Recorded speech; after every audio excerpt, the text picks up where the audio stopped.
The card declined 3 times, each beep louder than the last, slicing through the fluorescent hum of the corner store like a verdict. The woman didn't flinch, just closed her eyes for half a second longer than a blink, her fingers tightening around the bottle of milk she'd never take home. "I'm sorry," she whispered, her voice barely there. "I thought I had enough." The little girl stirred against her shoulder, blonde hair spilling across a faded hoodie. Still asleep, still trusting, and still hungry. Behind them in line, a man in a wrinkled suit jacket froze. Aaron Locke, millionaire, deal maker, and all-round problem solver. He had survived collapsed portfolios, screaming investors, and a day that was still actively trying to bury him alive. But watching a mother hand back a $3 bottle of milk while her daughter slept against her chest, it broke something in him he didn't know was still intact. She turned to leave, shoulders pulled inward like she was trying to disappear. And that's when Aaron saw it, the torn corner of her sleeve. The scuffed shoes held together with hope. The way she angled her body to shield her child from the stairs. He'd seen this before, almost 30 years ago. Different store, different woman, but the very same desperation. His hand moved before his brain caught up, reaching for the milk she'd set on the counter. But what happened next? What he did in the seconds that followed? Nobody in that store or that neighborhood would ever forget it. A cold wind pushed against the old corner store's flickering sign, the kind of wind that carried stray wrappers, tired sighs, and the weight of a long day. Inside, the hum of the refrigerator and the soft beep of the register mixed with the restless shuffling of customers waiting to go home. But none of them knew the night was about to bend in an unexpected direction, one that would ripple through the entire neighborhood and tie two unlikely lives together. He entered first. Aaron Locke walked through the doors with a slump in his shoulders that made him look nothing like the polished man from magazine covers. His suit jacket hung open, his shirt wrinkled from a day spent fighting fires that didn't want to go out. Half his portfolio had taken a dive before noon. His business partner had snapped at him in front of a room full of shareholders, and someone had even spilled an entire espresso down his documents just minutes before a pitch he'd spent weeks preparing. His assistant had apologized a dozen times, but he couldn't blame her. When a day wants to fall apart, it commits. Aaron only needed a break. 5 minutes of quiet, maybe a soda, and the nostalgic calm of this old store he hadn't visited in years. It smelled the same, like dust, mint gum, and the faint sweetness of the pastry rack no one ever bought from. But before he could even breathe out, the bell jingled again.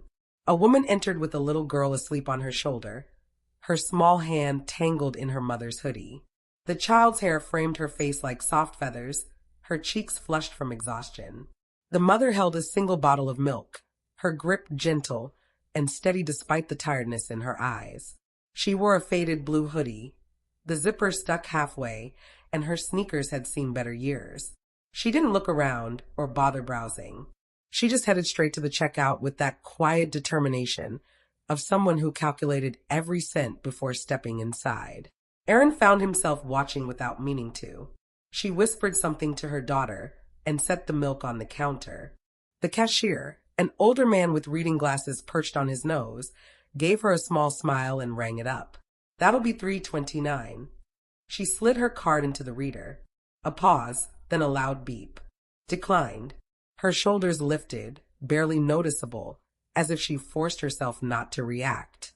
She tried again. The reader beeped louder this time, very unforgiving to her dilemma. I'm sorry," she murmured. "Could you try it once more?" The cashier nodded kindly. "No problem." A third attempt. Declined. The man beside Aaron let out an impatient sigh, and someone in the back muttered about holding up the line. But the mother didn't look at them. Her gaze locked onto the bottle of milk, and something inside her chest trembled. "It's okay," she whispered. "I'll just leave it." She picked up her sleepy daughter more securely and gave the cashier a grateful smile that didn't quite reach her eyes. Then she turned toward the exit and walked out into the cold night, the bell chiming behind her like a quiet apology. Aaron didn't move, not even when someone tapped his shoulder to nudge him forward in line. He stared at the bottle of milk sitting lonely on the counter. There was something familiar in the mother's controlled expression, something he had seen many years ago on another woman's face in another store.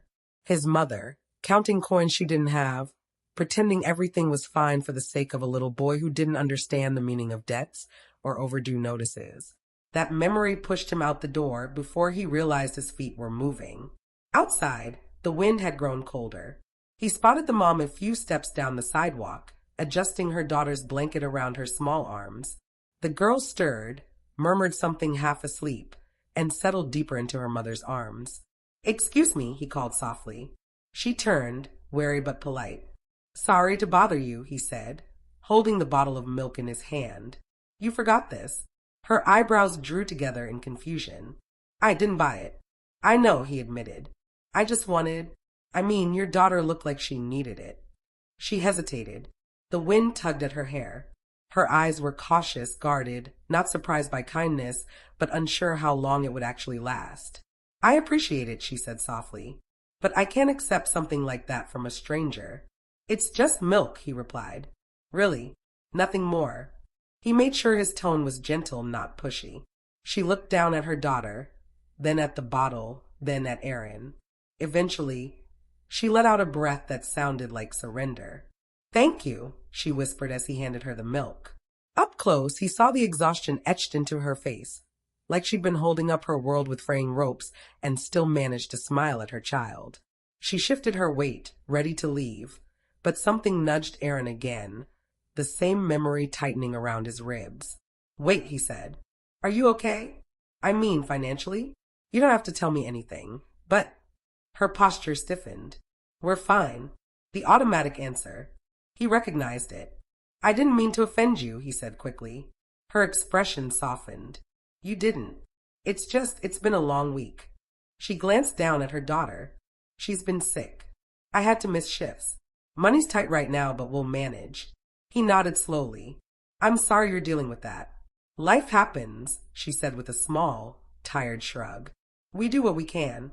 Something in her tone made his insides twist uncontrollably. People like her weren't invisible. They were just overlooked, moving through the world with quiet resilience while others walked past assuming everything was fine. "What's your name?" he asked. She hesitated, then answered. "Maya." "I'm Aaron," he said. She gave him a polite nod. "Thank you again for the milk." Before he could reply, her daughter stirred awake with a tiny whine. Maya soothed her with soft whispers, rocking her gently while adjusting the blanket again. The tenderness in her movements, the patience, the love, kept Aaron quiet longer than he expected. She didn't deserve this struggle. Not her. Not her child. He wanted to help. Not out of pity, but because something about her felt like a mirror of a past he never fully forgot. But people didn't appreciate strangers with solutions. He knew that all too well. So instead, he swallowed the impulse and offered a small, warm smile. "If there's ever anything I can do." Maya raised a hand gently. "Really, you've done enough." Her tone wasn't harsh, just firm, like someone used to handling her own storms. She stepped back, preparing to walk away again. And he let her go this time, because pushing would only make things worse. But as she disappeared around the corner, something inside him refused to settle. He returned to the store, intending to buy a soda and leave.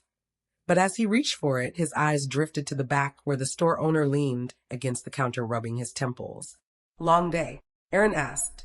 The owner chuckled tiredly. "More like long year. This place isn't what it used to be. I'm barely keeping it running." Aaron froze, and the owner kept talking about rising rent, about customers disappearing, about shelves that were harder to restock, all while scanning Aaron's items with a frustrated sigh. Aaron didn't hear half of it. His mind was elsewhere. A mother struggling alone, a child hungry, a store crumbling from neglect. Two problems, one opportunity. It was like a spark, a sudden click of ideas lining up in his mind with terrifying clarity.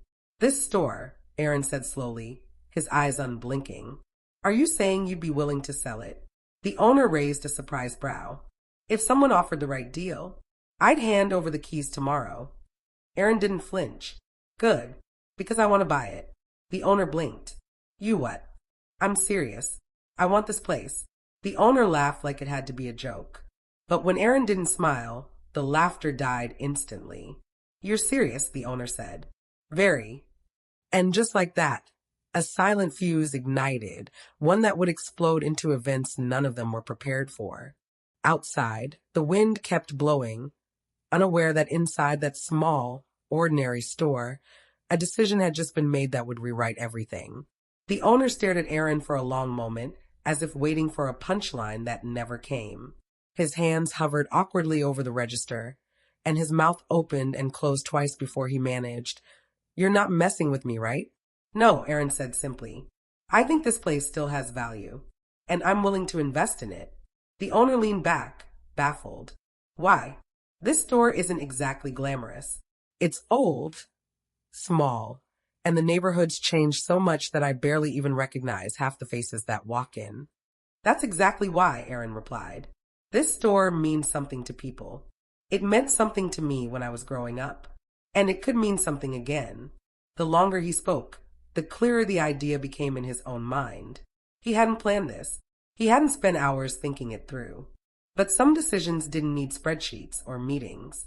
Some decisions felt more like instinct, like stepping into who he used to be and who he wanted to be at the same time. "I'll call my lawyer," Aaron added. "We can start the paperwork, unless you already have someone you work with." The owner rubbed the back of his neck. "I've got a guy, but I need to think about it." "Of course," Aaron nodded, "but don't think too long. I'm serious about buying." He started to turn away when the owner spoke again, softer this time. "There's something different about you. Most rich folks come in here acting like they're doing charity just by stepping inside." "I'm not here for charity," Aaron muttered. "I'm here because someone shouldn't have to return a bottle of milk just to keep their pride." The owner's eyes widened slightly. "Ah, so you saw that." Aaron hesitated. "Saw what?" Trying not to be too obvious. "The woman earlier," the owner said. "She comes here often. Always buys the cheapest brand. Always checks prices twice. Never complains. Never asks for anything." His voice lowered. "She's had a rough few months." Aaron already guessed as much, but hearing it confirmed only tightened the knot in his chest. "Look," the owner continued, "I wasn't going to mention anything, but she's a good person. A real good one. The kind who apologizes when it rains, as if she caused the weather." Aaron let that settle. Maya's tired eyes flashed through his mind again, along with the quiet way she'd said, "We'll manage." He didn't know her, but he knew enough to understand the depth in those words. People who said they'd manage were often the ones least able to. "Thanks for telling me," he said quietly. He paid for his soda, though he barely remembered reaching for it, and walked out into the cold night once more. His breath condensed in front of him, fading into the air. He didn't go home, at least not yet. Instead, he found himself walking the same direction Maya had gone earlier. Not following, he didn't know where she lived, but drawn by a restless feeling he couldn't shake. He stopped by the corner, his hands in his coat pockets, staring at street lamps painting soft circles of light on the pavement. He was thinking about next steps, about the store, and about Maya when his phone buzzed. It was his best friend, Holden. "Of course," Aaron scoffed. Holden always called at the worst possible times. Aaron answered anyway. "Yeah, Aaron, my man." Holden's loud laugh blasted through the speaker. "Listen, don't panic. But I think I broke the espresso machine in your kitchen." Aaron pinched the bridge of his nose. "You're at my apartment? You told me to feed your plants." "I said water, not feed." "Same thing." "No, it's not." Holden snorted. "Okay, Professor. Anyway, I have zero idea how your machine works. It started making this angry dragon noise, so I unplugged it before it exploded." Aaron sighed, but couldn't help a small smile. Holden was an idiot, but a loyal one. "You'll live," Aaron muttered. "Oh, I'll survive," Holden said dramatically. "But your machine might not. You better come check it before it mutinies." "Can't right now. I'm out. At midnight." Holden paused. "You on a date?" Aaron stared at the pavement. For some reason, Maya's face flashed behind his eyelids. The tired gentleness of it. The fight. The quiet dignity. "No," he said. "Not a date." "Then what?" "Holden," Aaron cut in. "I'm not in the mood." There was a brief silence. Holden wasn't the smartest when it came to machines, but he was surprisingly perceptive when it mattered. "Are you okay?" he asked. Aaron swallowed. "Just thinking." "Ooh, thinking." That's dangerous for you. Holden. Okay. I'll stop. But seriously, call me if you need anything. Even if it's weird. Wait, call me especially if it's weird. I'll keep that in mind. They hung up, and Aaron stayed by the street corner for another minute before deciding there was nothing else he could do tonight. He turned toward his car, started the engine, and drove home through streets lined with closed shops and sleeping houses. But even as he unlocked his door and stepped into the warm air of his apartment, Maya's voice, soft, tired, determined, followed him inside. The next morning, Aaron didn't waste time.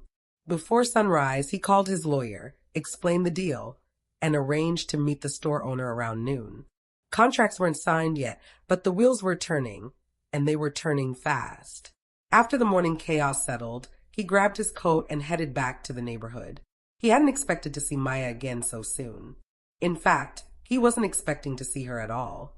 But life had a strange sense of timing. Outside the same corner store, still flickering, still tired looking, Maya stood with her daughter, now awake and wrapped in a small pink jacket. They were waiting for the bus, Maya clutching a canvas tote bag, as if it held everything she needed to survive the day. Her daughter pointed at a bird hopping near the curb and giggled sleepily. Maya smiled, brushing a curl from the girl's forehead. And just like that, Aaron's decision from last night didn't feel impulsive anymore. He walked over, hands in his pockets to appear less intimidating. Morning. Maya turned, surprised. Oh, Aaron. Hi. Her daughter peered up at him with big brown eyes before hiding her face again in Maya's leg. Heading somewhere important? Aaron asked. My shift, she replied. Well, one of them. I pick up what I can. Must be tough. She shrugged, that same quiet strength in her expression. It's harder for people who don't have a job at all. I'm grateful I still do. He admired that kind of resilience because it wasn't loud or dramatic. It was steady. It was honest. He gestured gently toward her daughter. How's she feeling today? Better, Maya said, softly smoothing the girl's jacket. Fever's gone, thank God. She's clingy, though. Hates being away from me when she's not feeling her best. Aaron crouched slightly to the girl's level. Not too close, just enough to show respect. Hi there. I'm Aaron. The girl peeked out again, curious. Her voice was tiny as she whispered, hi. Maya chuckled under her breath. She's shy. Nothing wrong with that, Aaron replied. Shy kids grow up to observe the world better. Maya smiled gently, and he liked the way it softened her features. The bus turned onto the street, approaching their stop. Aaron straightened. I won't keep you. I just wanted to check in. After last night, her expression shifted, something thoughtful, something unsure. You didn't have to. I know. A moment passed where neither spoke. A moment that said more than the words they didn't use. The bus pulled to a stop with a hiss. Maya lifted her daughter and stepped onto the first stair, but she paused and looked back. Thank you again, she said, for the milk. It helped more than you know. He nodded, unable to find the right words to reply. Then she boarded, and the bus pulled away. Aaron remained there even after the bus disappeared around the block. He stood still, thinking, feeling, planning, because last night he'd made a decision to buy a store. But today he realized he wanted to do something bigger than that, something that rippled outward from Maya to others like her. A store wasn't just a building. It could be a safety net, a shelter, a lifeline. He turned toward the building, hands deep in his pockets, his breath visible in the crisp morning air. The store owner was just flipping the sign from closed to open when Aaron stepped inside. We need to talk, he said. The owner lifted his brows. Good or bad talk? Life-changing. That seemed to get his attention. He led Aaron to the cramped little office in the back. Receipts were pinned to a board, a calculator sat beside piles of invoices, and a single plant drooped on the windowsill like it had given up weeks ago. Aaron didn't sit, not because he felt superior, but because his mind was too full to stay still. I'm ready to make the offer. The owner blinked. Right now? Yes. And you're really sure about this? The owner asked, trying to figure out if Aaron was actually serious. Yes, Aaron repeated. Completely? No second thoughts. Aaron thought briefly of Maya holding her daughter, of the declined milk, of the look she gave him when she accepted it, not embarrassed, just tired of pretending she had everything under control. He didn't hesitate. Yes, he said. I'm completely sure. The owner let out a slow breath. Well, all right then. Let's do it. They shook hands. In that tiny, cluttered office, surrounded by dusty shelves and failing finances, the first official step was taken. And outside, life went on as usual. People hustling to work, buses groaning through traffic, birds hopping along sidewalks searching for crumbs. No one knew yet that the store on the corner had just changed hands. And no one knew that someday soon it would change lives, including Maya's, including Aaron's, and including the neighborhood that had forgotten what hope felt like. The handshake lingered in the air for a moment before the reality of it settled between them. The store owner, whose name Aaron finally learned was Mr. Callahan, looked both relieved and overwhelmed, like someone who'd been carrying a weight alone for too long, and suddenly realized he could put it down without something worse falling on top of him. I'll get started on the documents, Callahan said, rummaging through drawers for files he probably hadn't touched in years. My nephew usually handles anything official for me, but he's out of town till tomorrow. We'll finalize things then. That works, Aaron replied as they walked out of the small, cramped office. And, one thing, Callahan added, scratching the side of his face. You sure you don't want to turn this place into something more profitable? You know, remodel it, put in fancy shelves, turn it into a health store or something. That's what most buyers want. Aaron looked around at the cramped aisles, the worn tile floor, the squeaky freezer door. Nothing about the place shouted success, yet to him, nothing about it felt disposable either. No, he said. I want to keep the neighborhood feel. I want this place to stay familiar. Callahan blinked, surprised. You might be the first person I've ever met who's rich and nostalgic at the same time. Aaron gave a half smile. Not nostalgia. Purpose. Callahan squinted at him, curious. You planning on turning this into some sort of charity? Not exactly, Aaron said. But I wanted to help people who need it. People who fall through the cracks. Callahan's brows shifted upward, and a slow understanding spread across his features. Like the woman from last night. Aaron didn't deny it. Like her, and others like her. The older man nodded. Then I'm glad you're the one buying this place. He seemed sincere, and sincerity mattered more to Aaron than he'd admit. As he left the store, the morning sun had risen higher in the sky, casting warm light across the street. Cars drove past, people hurried to work, and the city buzzed with the kind of energy that felt both distracting and grounding.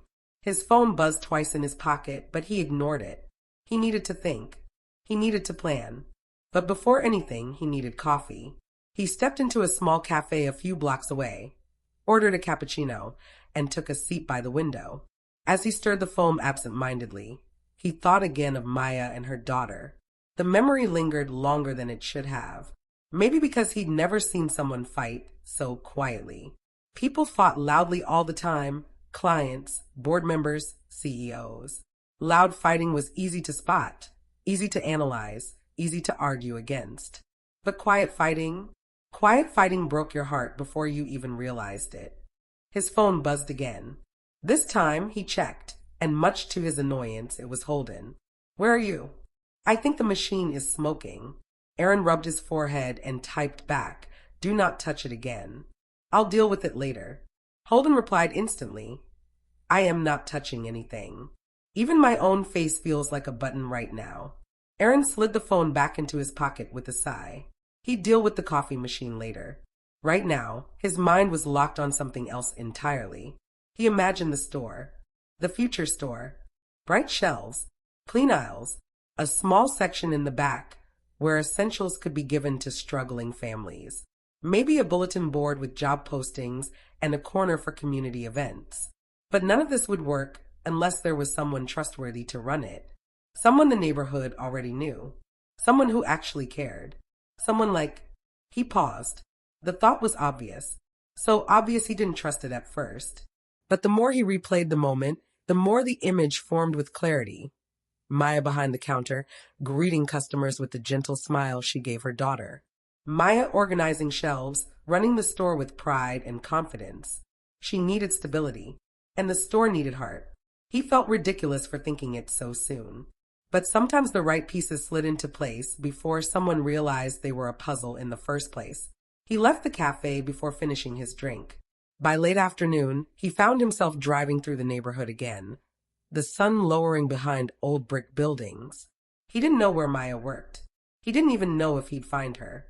Fortunately for him, it seemed life had a way of bringing people back when they were meant to be found. And strangely, luck seemed to be on his side today. He saw her on the sidewalk as he turned onto a narrow street. She held her daughter's hand with one of her own and an extra grocery bag in the other. Her posture looked tired, but lighter than the night before, as if the milk and the small kindness had given her a pocket of air in a drowning schedule. He parked his car and approached slowly, not wanting to startle her. Maya. She turned, surprised again, but this time she didn't look wary. Just curious. Aaron. Hi. Her daughter peeked around her leg, and then smiled shyly when she recognized him. Kids always remembered kindness, even in small doses. Busy day, he asked. Yeah, she said, adjusting her bag. Long day, actually, but definitely better than yesterday. Well, I'm glad, he replied. She lifted an eyebrow. Are you stalking me? He blinked. What? No. She laughed softly. Relax. I'm joking. His shoulders dropped a little, embarrassed but also relieved. I actually wanted to talk to you about something. Something important. Her smile faded into curiosity. What is it? He gestured toward a small bench nearby. Can we sit? She looked hesitant, but after a moment, she nodded and guided her daughter to the bench. The little girl climbed up first, swinging her legs as she hummed to herself. Aaron sat beside them, feeling uncharacteristically nervous. He wasn't used to being nervous. Deals worth millions didn't make him nervous. Public speaking didn't make him nervous. But this felt different. Personal. Maya, he began, choosing his words carefully. I bought the corner store. Her head snapped toward him so fast he thought he saw shock flash across her gaze. You what? I bought the store.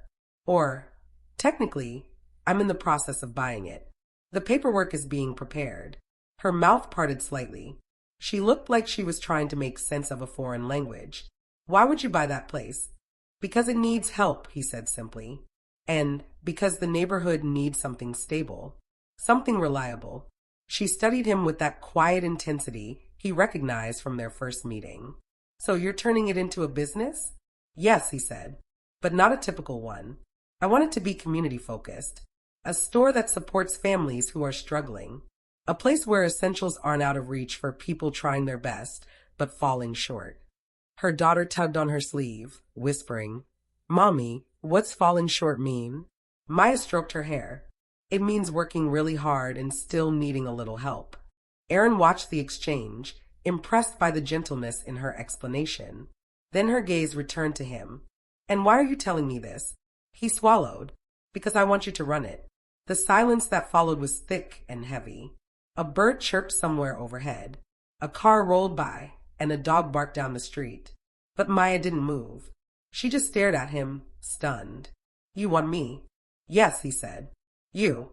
She blinked rapidly, trying to process. But I'm not qualified.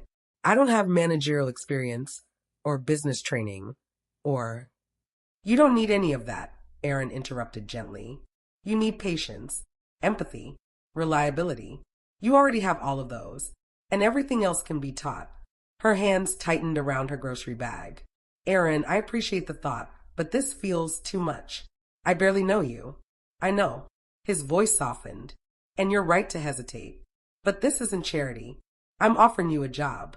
A stable one. Full-time. Fair pay. A fresh start. Her daughter leaned against her, eyes drooping with sleep.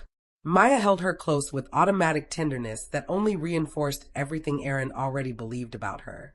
He continued slowly. You've been carrying everything alone for too long. You deserve support. You deserve a chance.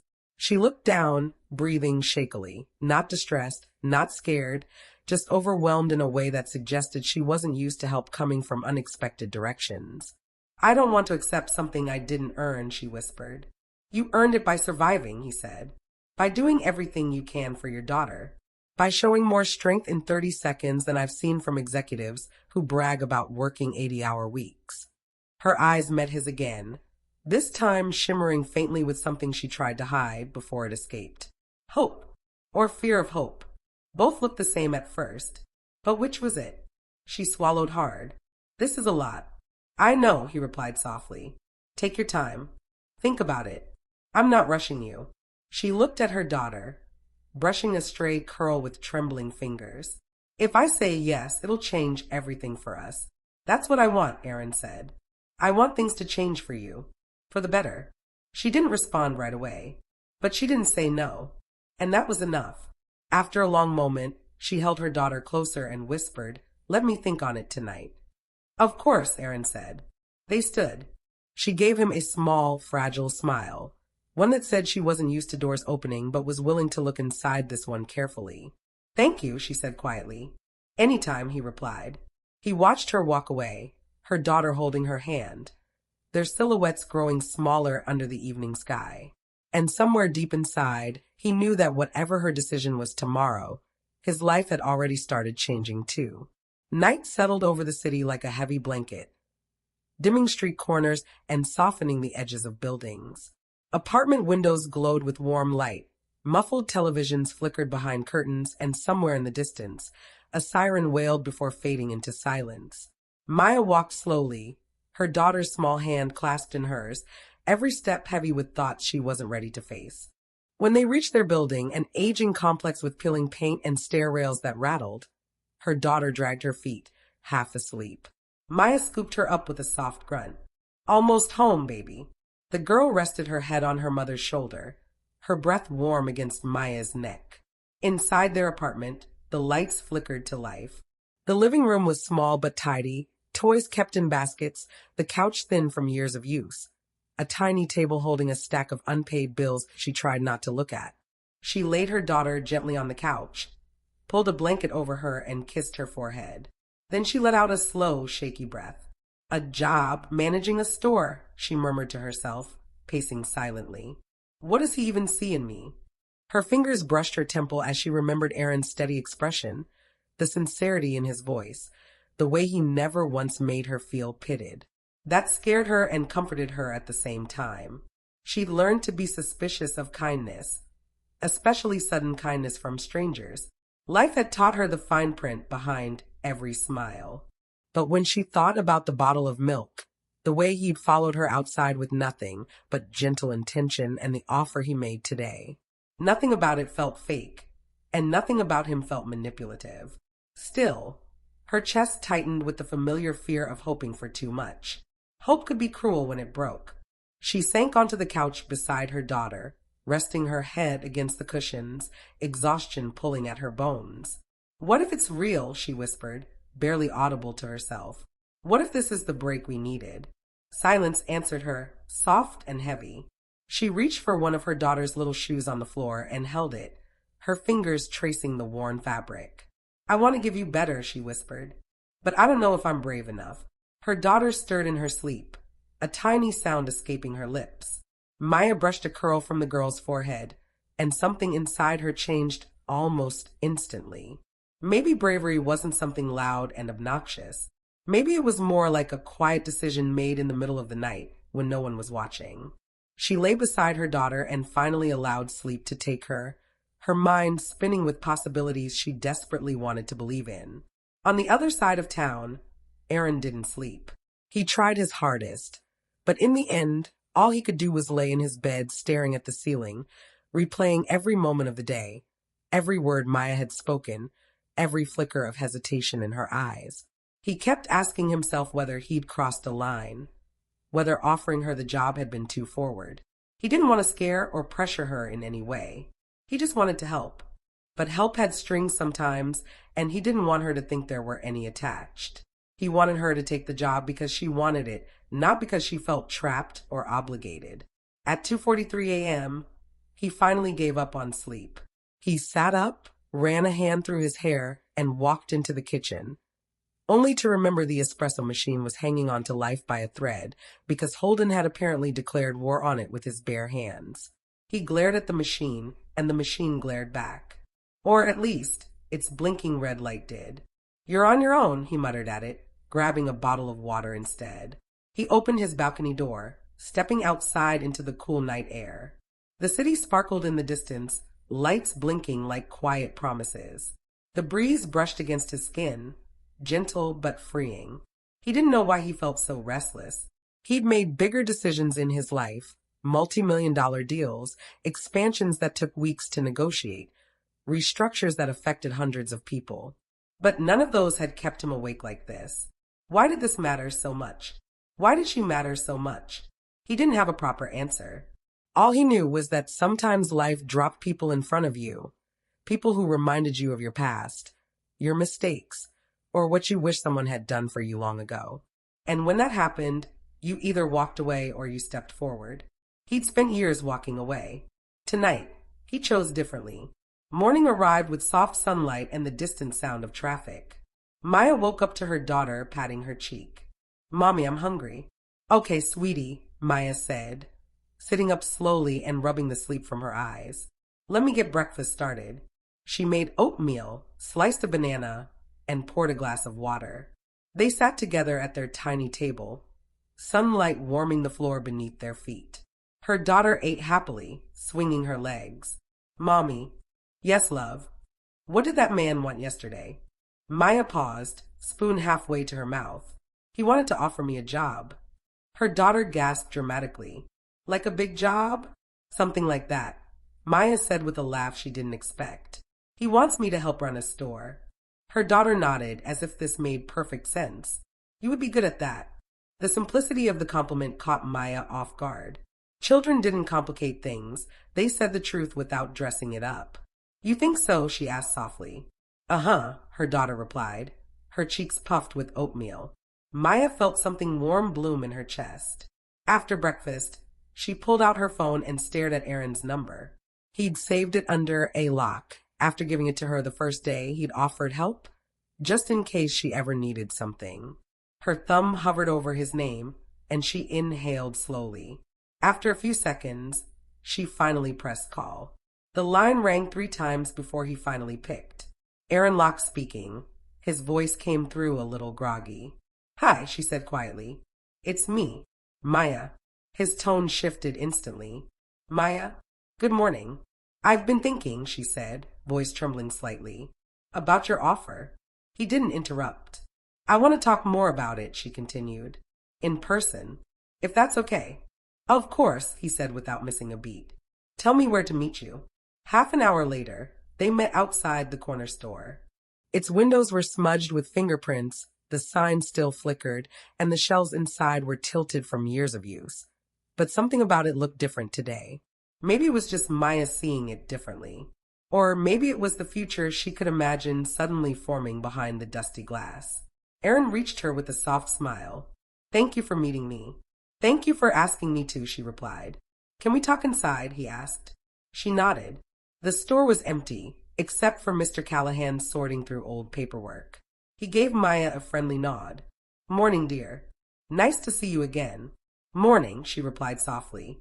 Aaron led her to the back office, closing the door halfway for privacy. He sat across from her, a deep sigh escaping his lips. "You didn't sleep much," she noticed. He let out a sheepish chuckle. "Neither did you." "No," she admitted. "I had a lot on my mind." "Then let's talk through it," he said gently. She took a deep breath. "I want to understand why me. You barely know anything about me." "I know enough," he replied. "I've watched the way you treat your daughter. The kindness, the patience, the strength it takes to walk away from something you need. Not because you want to, but because you have to. That kind of person doesn't just fake character." Her eyes lowered. "But managing a store can be learned," he said. "But empathy, effort, reliability, those aren't teachable. But luckily you have them."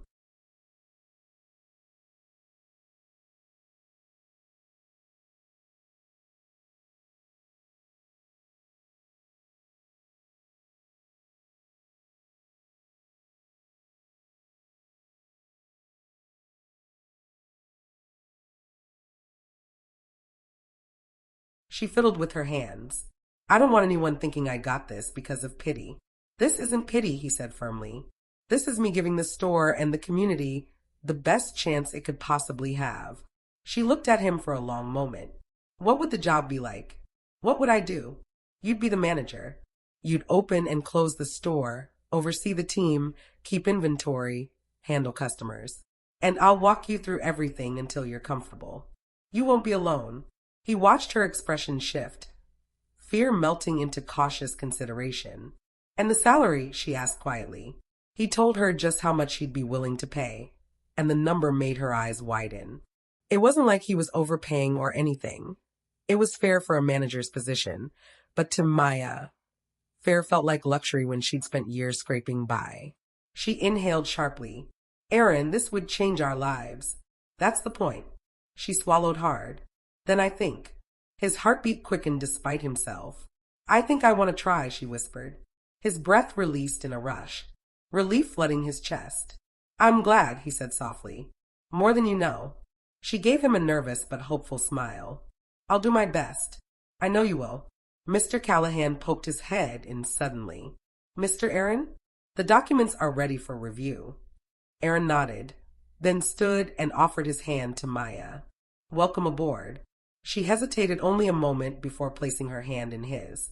And in that tiny, dusty office, surrounded by old invoices, flickering lights, and years of forgotten potential, two lives quietly shifted onto a new path neither expected. The next few days moved with a rhythm Maya hadn't felt in years. It was almost surreal. She came in early every morning, sometimes before sunrise, her daughter bundled in a thick jacket and clutching a small snack. She'd sit in the office with crayons while Maya learned the ropes beside Aaron. He walked her through each step patiently, never rushing her, never making her feel inexperienced. She was surprised by how natural some tasks felt, how quickly she picked up what needed to be done. It wasn't easy, but it was doable, and that alone filled her with a deep sense of pride. One morning, while the store was still quiet, she counted the register twice, making sure the numbers lined up. I think I got it, she said, looking up at Aaron with a hesitant smile. Told you, he said with a grin. You're doing great. She rolled her eyes playfully.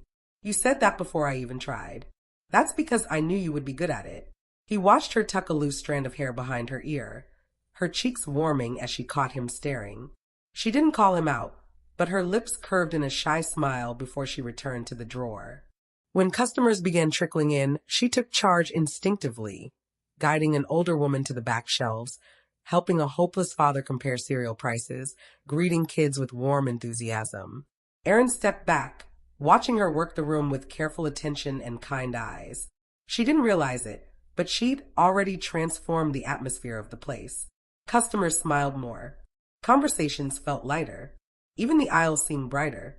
At one point, a young boy dropped a can, startling himself. Maya crouched beside him immediately, her voice gentle. It's okay, sweetheart. No harm done. The boy nodded, cheeks flushed, and hurried after his mother. Aaron leaned close and whispered just loud enough for her to hear. Manager material. She nudged him lightly with her elbow. Stop flattering me. It wasn't flattery, simply observation. That small exchange hung in the air longer than it needed to, neither of them acknowledging the warmth behind it. By the end of the week, the team had expanded. Aaron hired 3 new employees, a college student with a passion for customer service, a retired man who needed something to fill his afternoons, and a single father looking for stable hours. Maya helped train them, her confidence growing steadily. One evening, after closing, she sat on the front counter swinging her legs slightly as she and Aaron went over scheduling. The fluorescent lights hummed softly above them. You're handling all of this really well, he said, glancing at her over the clipboard. I'm trying. It's a lot to learn. Yeah, but you're not just learning it. You're improving it. She blinked, taken aback. I am. He flipped the clipboard around, showing her the neat schedule she'd organized. You balanced the shifts, accounted for school hours, and even spaced out the peak times. I didn't tell you to do any of that. Maya stared at her own handwriting like she was seeing it for the first time. I guess it just made sense. That's exactly what good managers say right before everyone starts asking how they do it. A small laugh left her lips. It wasn't loud, but it was real. Then her phone buzzed.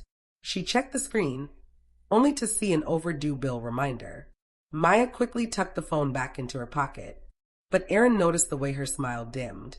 "Is everything okay?" he asked softly. She hesitated. "It's nothing. I'm still catching up on old bills. It'll take time." He nodded. "If you ever need help." "Aaron," she said gently, meeting his eyes, "you've done more than enough. I can handle the rest." He respected that. Still, he couldn't ignore the tug in his chest, something protective and warm and terrifyingly sincere. So he simply told her, "Then I'm rooting for you." Her expression softened. "Thank you. That means more than you know."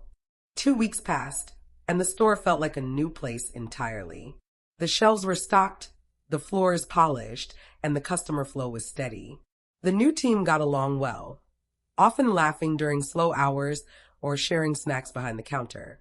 One afternoon, Maya and Aaron stood near the entrance, organizing a small cart with discount items. An older woman approached with a curious look. "Are you two running this place?" Maya gave a polite smile. "We are." The woman's gaze flicked between them knowingly. "You make a good team." Aaron opened his mouth to respond, but nothing came out. Maya covered for him with a light laugh. "We do what we can." The woman nodded approvingly. "Well, whatever you're doing, it's working. Feels nicer in here than it used to when Callahan was in charge."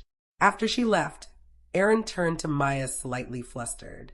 "Does everyone think we're—" "Probably," she said quickly, cheeks warming. "Small neighborhoods. People talk." He cleared his throat, trying to mask his embarrassment. "Right.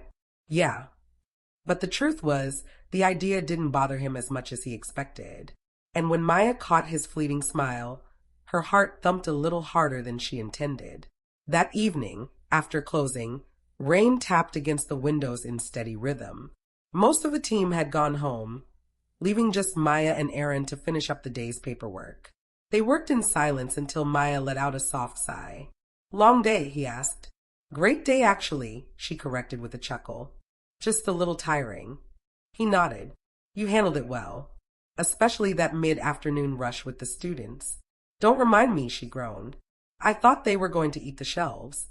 His laugh echoed through the empty store, warm and genuine. She looked up at the sound, caught off guard by how much she liked it. "You're smiling," he pointed out. "No, I'm not." "Yes, you are," he pressed. She rolled her eyes, but her smile grew anyway. "Fine. Maybe I am." They finished closing and stepped outside together. The rain had eased into a drizzle, the street glistening under the lamplight. Maya tightened her jacket around her, looking up at the sky. "Do you need a ride home?" Aaron asked. "I'm okay," she said. "We live just a few blocks up." "You sure?" She nodded. "Positive. Besides, my daughter likes walking in the rain. Says the streets look like magic." He smiled at that. "She sounds special." "She is," Maya said softly, her voice filled with affection. "Everything I do is for her." He hesitated before speaking again. "You're doing an incredible job, Maya. As a mom, as a manager, all of it." Her throat tightened. Compliments still felt foreign, like gifts she didn't know how to unwrap. "I'm trying," she whispered. "And succeeding," he said. The way he said it, confident, certain, made something flutter deep inside her. A silence settled between them, not tense but warm, full of things neither dared say out loud. Finally, she cleared her throat. "I should get going." He nodded. "Take care of yourself. And if you need anything—" "I know," she said with a small smile. "Good night, Aaron." "Good night, Maya." She walked away, her figure shrinking into the soft rain, and he stayed at the door a moment longer, watching her turn the corner with her steady, determined stride. Weeks later, the store officially launched its new community program, a rack dedicated to free essentials for families in need.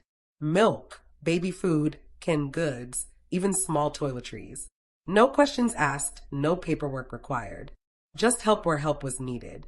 People began leaving thank you notes on the wall near the counter. Some wrote long stories, others scribbled quick messages, but every note carried heart. One note, written on a torn piece of notebook paper, read, "Thank you for seeing people like us." Maya read it slowly, her eyes stinging with emotion. "You okay?" Aaron asked quietly beside her. She nodded, wiping a quick tear away. Just proud. You should be. No, she said firmly. We should be. He looked at her the way someone looks at a sunrise, soft, stunned, almost reverent. She didn't notice, too focused on straightening the taped note on the wall. But he saw her, every part of her, and he realized the store wasn't the only thing she'd helped rebuild. She'd rebuilt him too. Months later, the store felt like the beating heart of the neighborhood. Customers greeted Maya by name. Kids ran to her with stories from school, and her daughter proudly announced to anyone who would listen, "My mommy is the boss." Aaron stopped by often, sometimes for work, sometimes with excuses so thin even the new employees didn't pretend to believe them. Yet no one minded, and Maya didn't either. One evening, as the sun dipped low, painting the sky with soft gold and pinks, he stood with her by the front counter. "You've done amazing things here," he murmured. "We both have," she said, brushing a stray curl from her daughter's hair as the little girl colored quietly in a corner. He exhaled, then asked the question lingering between them for months. "Do you ever think about how different life would be if your card hadn't declined that night?" She looked at him, her expression thoughtful. "I think about it every day." And Aaron egged her on. "And I think some moments happen to push us toward the people we're meant to meet," she said gently, "even if it doesn't make sense at the time." He swallowed, heart thudding. "I'm glad I met you, Maya." She held his gaze, warmth spreading through her chest. "I'm glad I met you too." Her daughter looked up suddenly. "Mommy, can he come to dinner?" Maya blushed. Aaron chuckled.